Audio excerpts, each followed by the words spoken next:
O filme começa em uma floresta verdejante, onde um grupo de caçadores furtivos captura vários chimpanzés para testes em animais. A cena então muda para a Gensys, uma empresa líder em biotecnologia, focado em tratamentos genéticos. Walt Rodman, químico farmacêutico da empresa, testa sua nova droga viral, a LZ-12, em chimpanzés. Ele está esperando encontrar uma cura para Alzheimer. Esta droga é dada a uma chimpanzé fêmea chamada Boirais, que resolve de forma impressionante um quebra-cabeça em apenas 20 movimentos. Empolgado com o sucesso de seu experimento, Walt corre até seu supervisor, Jacó. Ele enfatiza que depois de quase 5 anos de trabalho dedicado ao medicamento, ele agora tem amplos dados para avançar para os testes em humanos. Jacob também está em êxtase com a notícia, então ele permite que Walt apresente suas descobertas ao conselho para aprovação. No dia seguinte, Walt faz uma apresentação sobre sua pesquisa sobre o ALZ-12. Ele descreve a droga como uma terapia genética que permite ao cérebro gerar novas células para autorreparação. Isso poderia ser uma cura promissora para a doença de Alzheimer. Seu único efeito colateral é o aparecimento de substâncias inofensivas, manchas verdes nos olhos. Walt garante aos conselheiros que eles terão a oportunidade de testemunhar a notável inteligência do chimpanzé envolvido em suas pesquisas. Em outro lugar, um zelador se aproxima de Boirais em sua jaula para prepará-la para a apresentação, mas de repente ela se torna agressiva e o ataca. Então solicita outro zelador chamado Franklin. Os dois então cautelosamente tentam atrair ela para fora da gaiola, usando um poste de controle. No entanto, isso só irrita Boirais mais e ela consegue sair correndo da gaiola. Ela então corre solta por toda a instalação antes de quebrar a janela de vidro da sala de conferências. Os membros do conselho ficam chocados ao vê-la nesse estado, mas antes que Walt possa reagir, o pobre macaco é baleado e morto. Na sequência, o conselho de administração rejeitou a proposta de Walt de avançar com os testes em humanos. Jacobs acredita que a agressão de Boirais foi resultado dos efeitos colaterais da droga, então ele ordena a todos os chimpanzés restantes serão sacrificados. Franklin implora para que ele não faça isso, mas o patrão recusa porque só se preocupa com os negócios. Mais tarde, Franklin mostra ao um recém-nascido chimpanzé macho, que ele encontrou dentro da jaula de Boirais. Isso os faz perceber que ela estava simplesmente sendo protetora de seu filho. Franklin diz que não tem coragem de largar o bebezinho. Então ele pede ao Walt para cuidar dele. Este último inicialmente hesita em suportar tão uma grande responsabilidade, mas após alguns insistirem, ele concorda. Walt então leva o bebê para casa e o apresenta a seu pai, Charles. Eles rapidamente gostam dele e nomeiam ele César. É então revelado que Charles sofre de Alzheimer e necessita de cuidados constantes. Ele é a principal razão pela qual Walt está desesperado para encontrar uma cura para a doença. No dia seguinte, na cozinha, César surpreendentemente pega a mamadeira e se alimenta. Isso deixa pai e filho surpresos, considerando que o chimpanzé tem apenas 2 dias de vida. Walt então decide trabalhar remotamente para cuidar do pai e do bebê chimpanzé. Ele também começa a reformar a casa, para que o primata possa se movimentar livremente. Depois de alguns dias de trabalho duro, uma sala inteira foi projetada para César, consistindo de plataformas, cordas e estruturas de escalada. Com o tempo, ele começa a exibir sinais notáveis de inteligência. Walt lhe ensina a linguagem de sinais e registra regularmente seu progresso. Aos 2 anos de idade, César resolve de forma impressionante quebra-cabeças projetados para crianças de 8 anos. Ao completar 3 anos, suas habilidades cognitivas excedem as das crianças da mesma idade. Walt especula que César herdou o gene ALZ-12 de sua mãe, já que seus olhos também têm as mesmas manchas verdes. Enquanto isso, a saúde de Charles piora a cada dia que passa, à medida que seu Alzheimer piora. Incapaz de vê-lo sofrer, Walt rouba alguns frascos da droga, a ALZ-12 de Gensys. Ele então administra uma dose ao pai, esperando que isso alivie seu sofrimento. Surpreendentemente, no dia seguinte, Charles parece revigorado e está tocando piano perfeitamente. A visão deixa Walt muito emocionado, pois sua droga finalmente funcionou em humanos. Enquanto isso, César fica com ciúmes ao ver as crianças vizinhas brincando livremente lá fora. Quando ninguém está olhando, ele sai por uma janela aberta para se juntar a eles.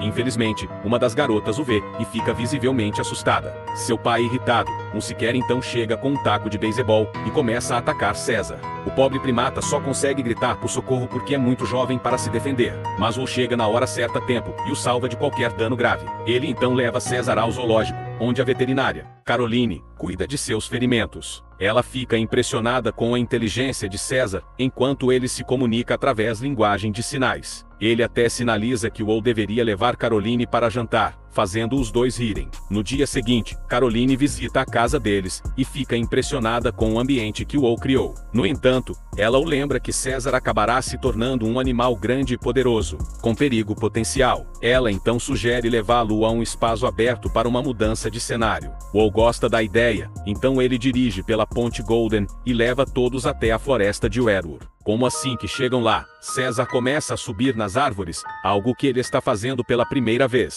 Ele gosta muito da experiência, e os humanos também parecem felizes por ele. A cena então muda para 5 anos depois. César se tornou um chimpanzé adulto e começou a questionar seu lugar no mundo. Um dia, ao retornar da floresta Redwood, Wall sente que algo está incomodando César e pergunta a ele sobre isso. Este último deseja saber sobre seus pais, então Wall o leva até a Genesis. Ele então revela verdadeiramente que a mãe de César recebeu um remédio que aumentou sua inteligência, o que foi depois passou para ele. Tragicamente, ela morreu devido a um acidente, então Wall o adotou. A revelação devasta César, pois durante todos esses anos ele foi mantido no escuro sobre suas verdadeiras origens. No dia seguinte, ele ainda está chateado com o falecimento de sua mãe e sua confusão de identidade. Enquanto toma café da manhã, ele percebe que Charles usa o lado errado do garfo para comer, então ele gentilmente corrige. Vendo isso, Wall suspeita que a doença de seu pai está ressurgindo. Mais tarde, ele realiza alguns testes na Genesis e descobre que o sistema imunológico de Charles Sistema desenvolveu anticorpos e tornou-se resistente ao medicamento ALZ-112.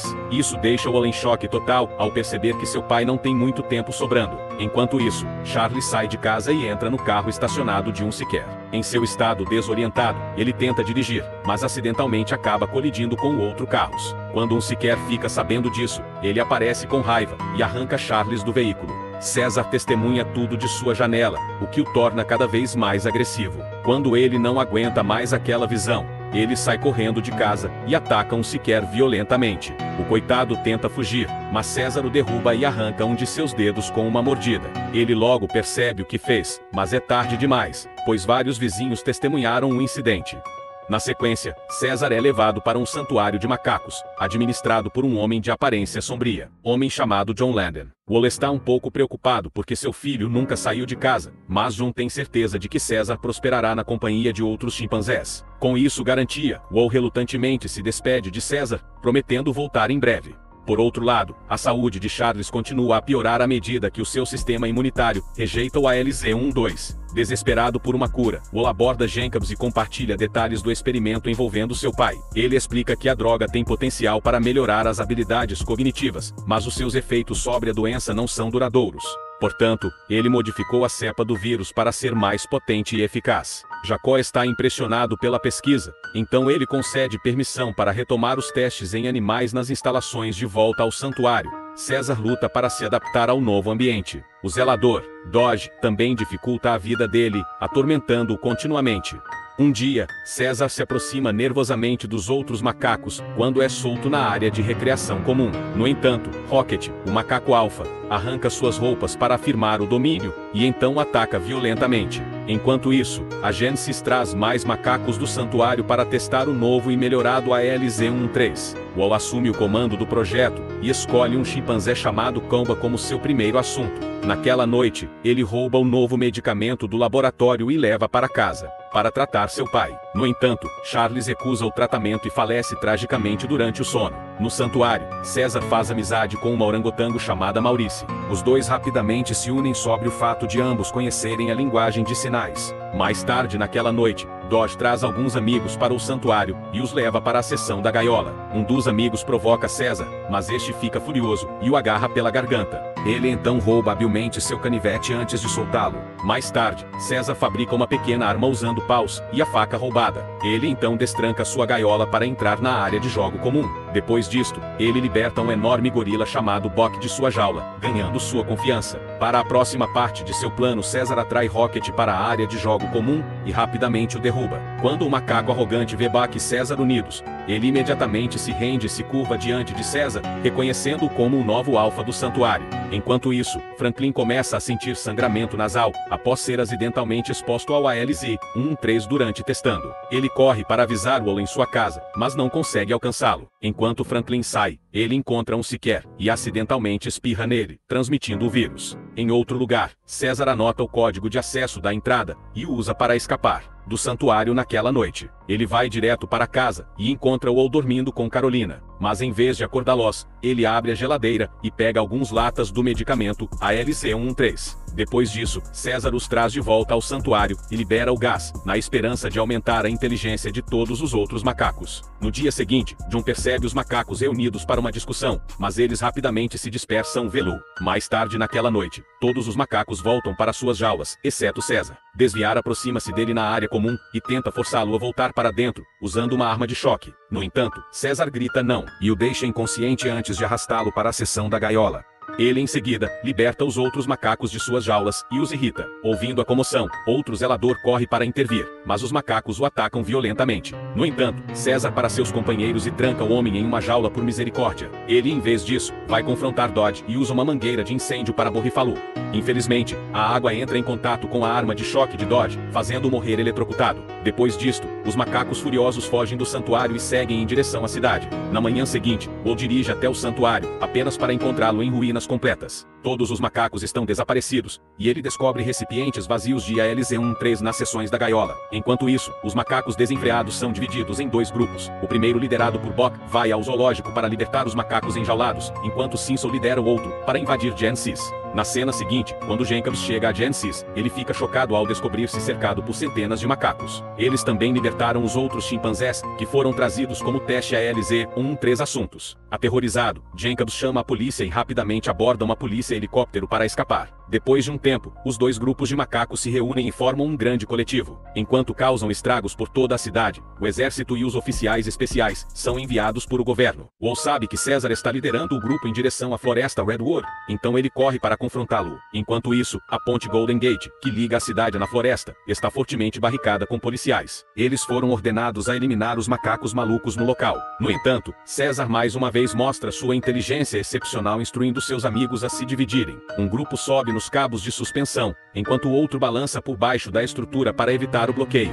Em meio a isso, Jacobs expõe César como o líder do grupo e comanda os soldados para matá-lo. Mas justamente quando eles abrem fogo, Bock salta no ar, bloqueando todos os tiros. Ele em seguida, heroicamente derruba o helicóptero antes de sucumbir aos ferimentos. Enquanto o helicóptero cai no chão, Jacobs se agarra desesperadamente à beirada. Ele implora César em busca de ajuda, mas este último permite que Kamba resolva o problema com suas próprias mãos. Kamba então empurra o helicóptero para fora da ponte, fazendo com que Jacobs mergulhe no oceano abaixo. Depois disso, os macacos seguem para a floresta de sequoias, retornando ao seu habitat natural. Will também consegue de alguma forma ultrapassar o bloqueio e chegar à floresta. Ele finalmente se reúne com seu filho há muito perdido, e pede que ele volte para casa. Contudo, César, que agora pode falar como um humano, responde: estou em casa. Isso choca Will, mas ele também entende que seu macaco favorito não quer mais ficar confinado dentro de casa. Portanto, ele dá a César suas bênçãos para começar sua própria tribo aqui na floresta. Na cena final, vemos um Sequer iniciando seu turno como piloto no San Francisco Aeroporto Internacional. Antes de embarcar no avião, ele percebe que seu nariz está sangrando, mas rapidamente ignora. O filme chega ao fim quando o quadro de embarque exibe vários destinos, indicando que o vírus ALC-113 está prestes a se espalhar pelo mundo.